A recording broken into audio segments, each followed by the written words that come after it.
Mr. Speaker, my question is to the Minister of Broadcasting and asks, what is the one major achievement in broadcasting he would most like to celebrate? The Honourable Jonathan Coleman. Mr. Speaker, there are a number of achievements in broadcasting under this government, all of equal merit.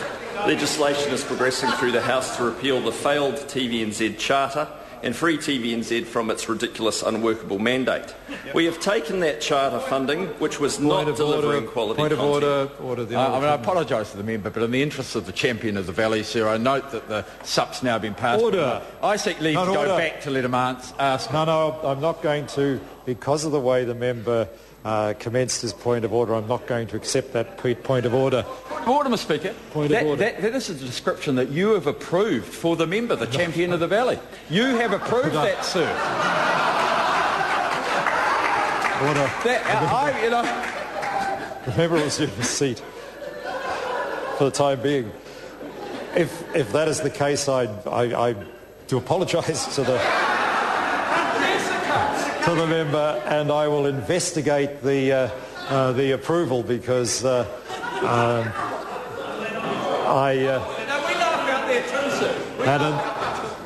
but I still think the point of order was probably out of order, because we'd passed that question, and we're now on to question number 10, and the Minister shouldn't have really been interrupted in answering it.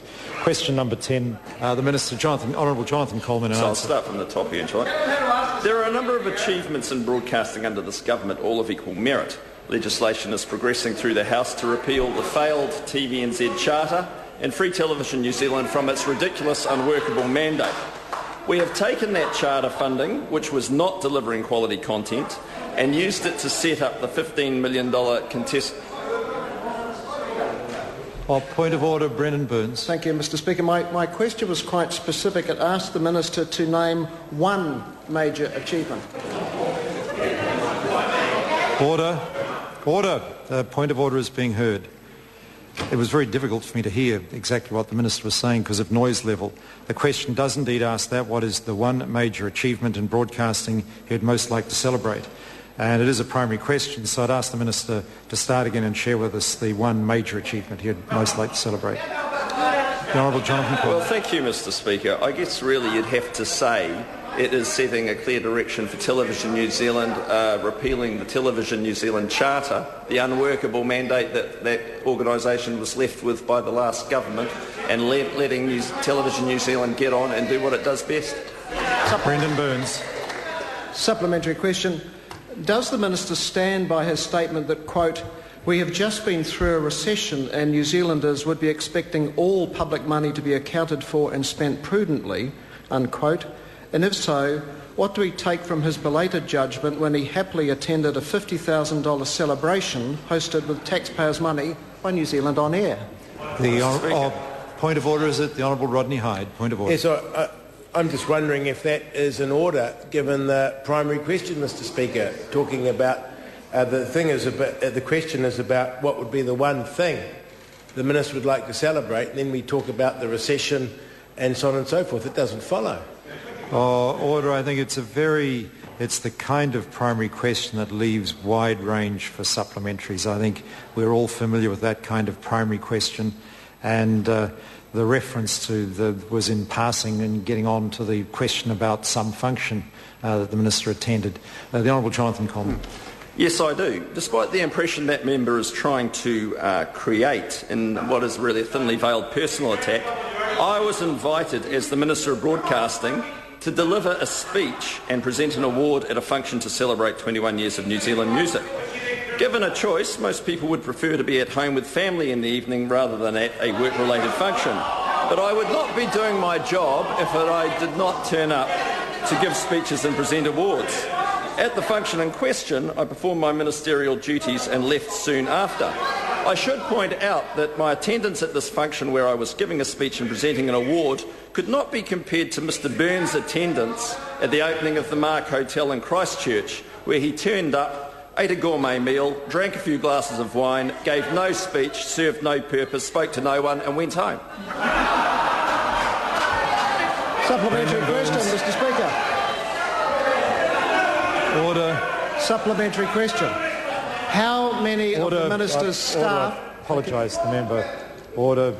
I say to government benches on this occasion, please a little courtesy. Brendon Burns.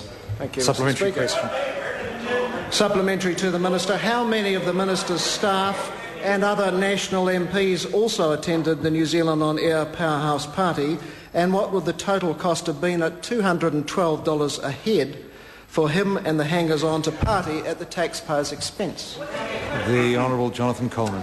Well, Mr. Speaker, what I can say is, as when this crowd over here were in government, when you give a speech, you take a ministerial advisor with you, which I did on this occasion. I know there was there was one other national MP there who was entitled to be there as a constituency MP. She had been invited, so you can do the maths. Supplementary question, is it?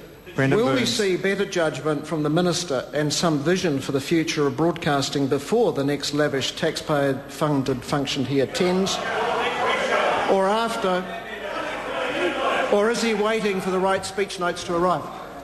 The Honourable Jonathan Coleman. Well, yes, if the member would like to talk about vision for broadcasting, we are delivering on a vision for a dynamic sector where the public has enhanced access to a full range of local and international content delivered across multiple platforms. And we're giving public broadcasters certainty in terms of funding and clear direction in terms of expectations. I would note that under the last government there was a real culture of excess which was built up over a long time. We're seeing the last remnants of that now, but we are squeezing it out. Question number 11, Kevin Haig. Oh, I beg your pardon, Rahui Katane. Supplementary to the Minister.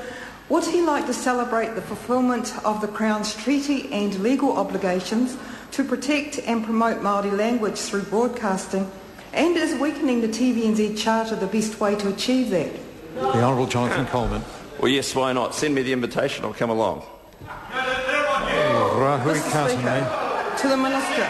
Is the Minister aware that there are statutory and legal obligations on TVNZ as a result of the Privy Council's findings in the New Zealand Māori Council broadcasting case in 1993, and what is he doing to implement those obligations? The Honourable Jonathan Coleman. Yes, Mr. Speaker, as answered yesterday, we are fulfilling those obligations through New Zealand On Air and Te Mangai Pāho, so there is plenty of money available for Māori broadcasting. Oh, is it a point of order, Rahui Katane? It is a point of order. I asked about TVNZ's obligations, not about New Zealand On Air or Mangai Pāho. Fair point. I invite the member to repeat a question.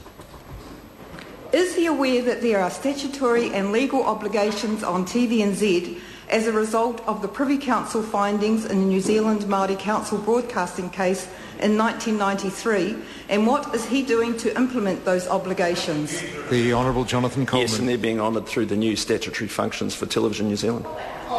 Question number 11, Kevin Haig. Thank you, Mr. Speaker.